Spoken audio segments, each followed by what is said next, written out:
Ilang security guards sa Davao International Airport ang nagpaabot ng kanilang reklamo sa kinaukulan matapos hindi matanggap ang kanilang mga sahod ng halos 3 buwan na.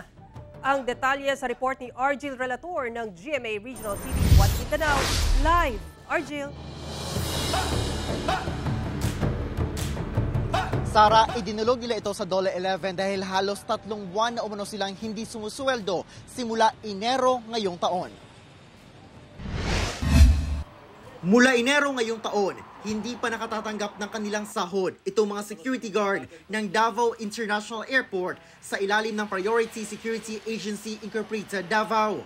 Ang among sweldo 396 lang yapon hantod karon. Almost mga 1 year na mahigit ang katong giingon nila nga mo tubo pero wala gyapon sir.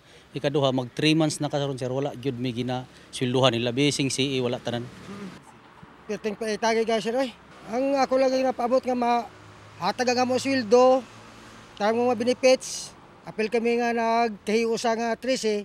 Maliban daw sa hindi natatanggap na sahod, napag-alaman din na hindi rin umano inihuhulog ng kanilang agency ang kanilang mga kontribusyon sa SSS. Makuha na mo tanan ang mga benepisyo kay sa ISIS na mo mga 1 year nang wala nila gihagbungan sa ISIS. Ayon naman sa security agency hinggil sa SSS remittance. Hindi naman totoo yan. May record tayo lahat. Dagdag pa ng security agency ang sanhiraw kung bakit hindi nila nabibigyan ng sahod ang kanilang security guards. Actually, nakipag-arrange naman sa akin ng CAAP kasi hindi sila bumabayad sa amin. Hopefully, i-release na nila kasi kompleto naman yung aming requirements. Ayon naman sa CAAP Davao, handa na raw itong magbayad para sa January at February na sahod ng mga security guard. Ngunit kaya lang, part sa mga requirements para bayaran sila sa CAAP is the payment of their mandatory remittances on the part of the agency. And dapat mabayaran nila ang PhilHealth and SSS.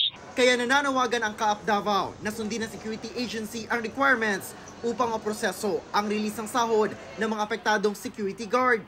I-appear me before Dole 11. Kaya parang yun marsyerte na siya. Wag din sila musipot. Plastic pa, sige namig kulit sa ilahan. Bayaran na damo sila. Sila ang dili mag-comply. Naipaabot na raw sa Dole Davao State Office ang naturang problema. Nagpapatuloy daw ang ginagawang settlement sa pagitan ng mga sangkot na partido.